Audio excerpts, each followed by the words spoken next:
Greetings, ladies and gentlemen. This is Luandile here, the leader of Manikwe School. Manikwe School actually is a school that is dedicated to teaching programming problem-solving skills. It's a school that is dedicated to teach programming by means of tackling different problems in different ways.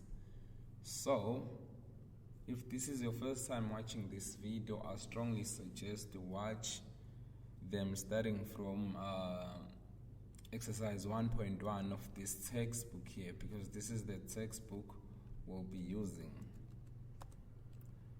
And I will also leave a link to it in case you want to get your own copy of the PDF. Okay, so right now what we want to do is, what we're working on is exercise 1.4. We're doing it from student B's perspective. This is what we required to do. We need to write.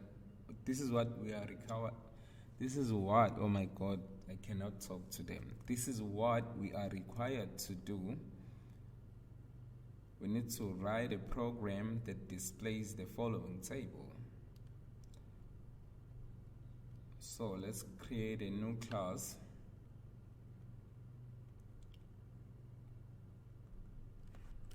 We call it exercise 1 or exercise _1_4B.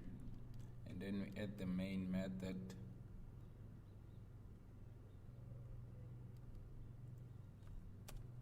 If you recall, student A's solution had a problem.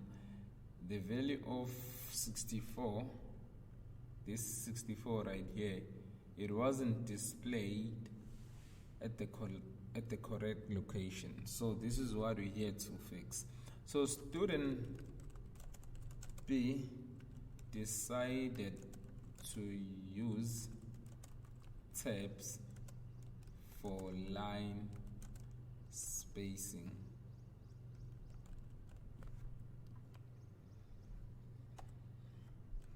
Okay, so this is what we have. We're gonna have system.out.print lin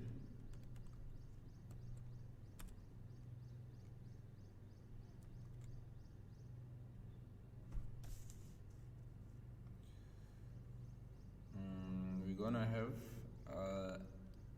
the same way we did on our last tutorial. This is what we're gonna have. We're gonna have a to the exponent of 1. However, instead of creating a bunch of spaces like this, we're simply gonna put \t.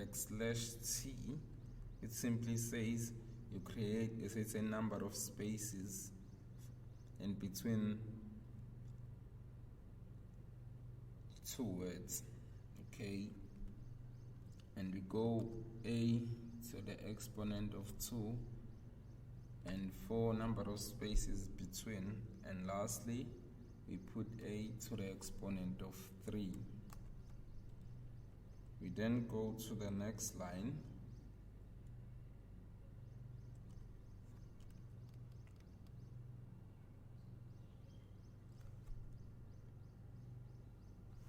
and simply go system.out.print lin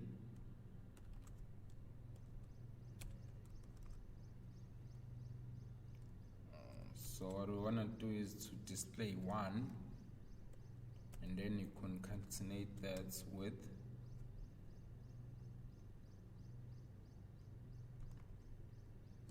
\t, which is tab.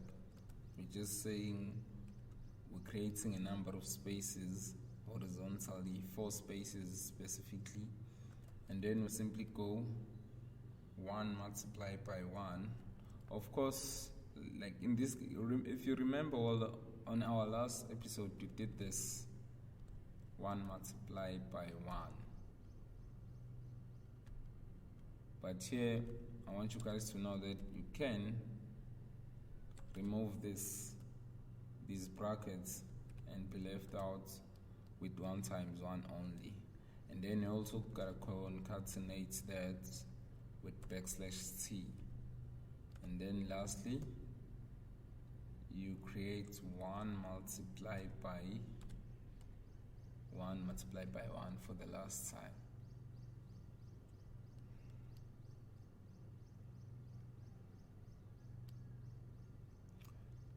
We can now simply copy this whole thing and paste it at the bottom.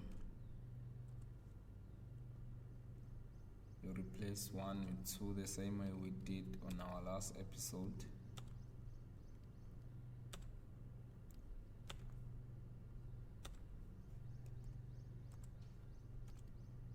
You replace 1 with 3.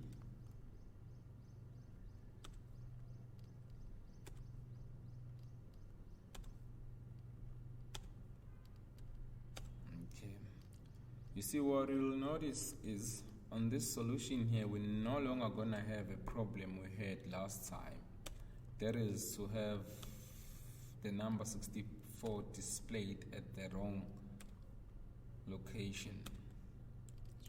So let's save it and then run it and see our results. There we go. You see 64 now is properly in line with the number 27 on top of it. That's pretty much it for this video, you guys. We have got to go to the next one. Basically, the idea is you keep using the multiple arithmetic operator. You can put as many tabs as you want to get the desired output. That's it. That's all. See you guys in the next tutorial, which will be exercise 1.4c. That is exercise 1.4 from students' perspective. Cheers, you guys. I'm gone.